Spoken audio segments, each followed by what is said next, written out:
Hello, you bloody Anglophonians.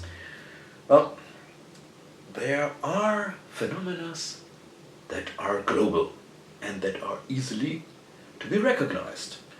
Well, let me show you what I mean. I only have to sing a small tune with very simple words, and I bet a lot of you will say, I know this. This very simple tune is la la la la la la la la la la la. Eh? Does that ring a bell? Of course it does. It's the Smurfs. Well, for today, let's look at the origin of those little blue dwarfs.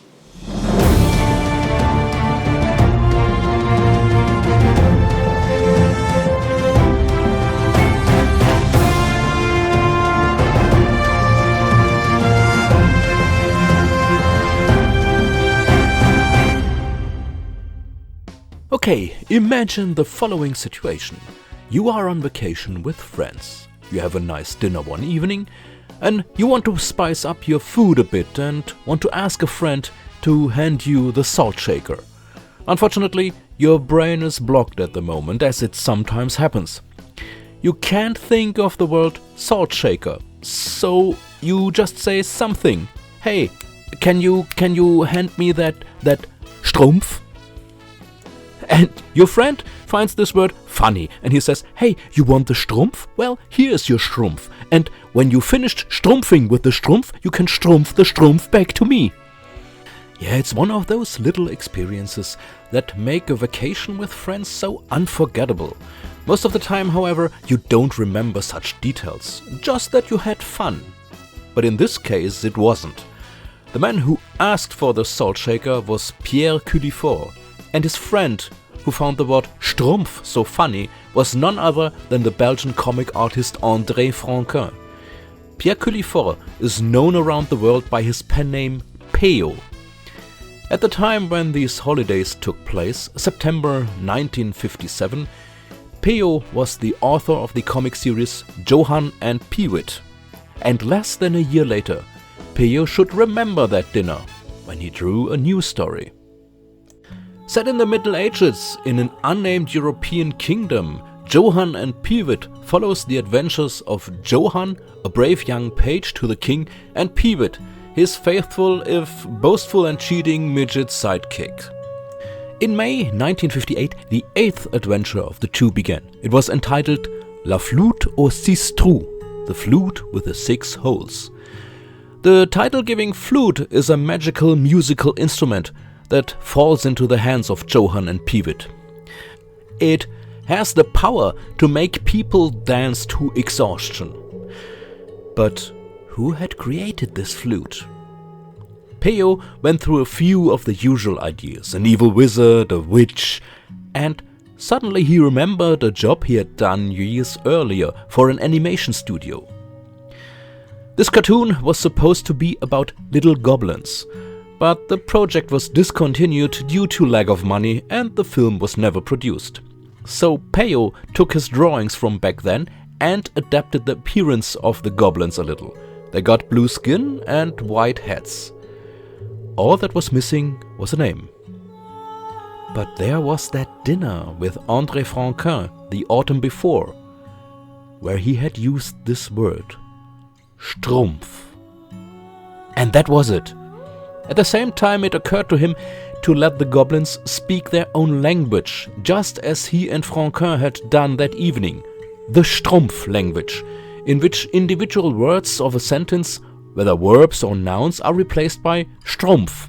So the Schtroumpfs were Schtroumpfed and Schtroumpfed into the Schtroumpf. Did you understand everything? Years later, when Peyo was asked how he had come up with this rather unusual word of all things, he answered honestly, why I said Schtroumpf? With the best of intentions, I don't know. So the Schtroumpfs played an essential role in this adventure from Johann and Peewit. But that was it for now. A year later, in 1959, the editor-in-chief of the Spirou magazine, Ivan Delport, came up with an idea for a marketing gag. Couldn't the sales of the holiday edition of Spirou be increased by adding a complete comic book? But how would you design a complete comic book which should have around 48 pages to add it to a magazine? The idea was pretty ingenious. 3 sheets of paper could be folded a few times, 3 cuts with scissors and 2 staples could be used to create a small booklet measuring 7 by 10 centimeters. Peyo invented the story Le Schtroumpf Noir, later to be known as the Purple Smurfs. The mini comic books were a success, and more were added over time. Le Voleur de Schtroumpf, the Smurf Napper, in which we see for the first time the adversary of the Smurfs, the magician Gargamel. L'œuf et le Schtroumpf, the egg and the Smurfs. Le Faux Schtroumpf, the false Smurf. La Femme de Schtroumpf, the hunger of the Smurfs. And finally, Le Centième Schtroumpf, the 100th Smurf. This last mini-comic book was published in 1962. Although Peyo oversaw other projects, he could no longer escape the success of the Smurfs in the meantime. But he was also a businessman and recognized the potential, so that the little blue goblins soon became advertising mascots for a wide variety of products. Ultimately, his publisher asked him to draw a real big comic book for the Smurfs.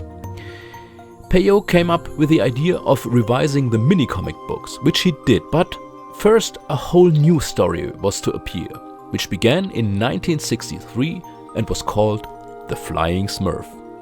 But that's another story for another time. Well, there you have it. Those were the beginning of the Smurfs. And again, as I said before, here we have a path lying ahead of us and we come back to it. See you next time.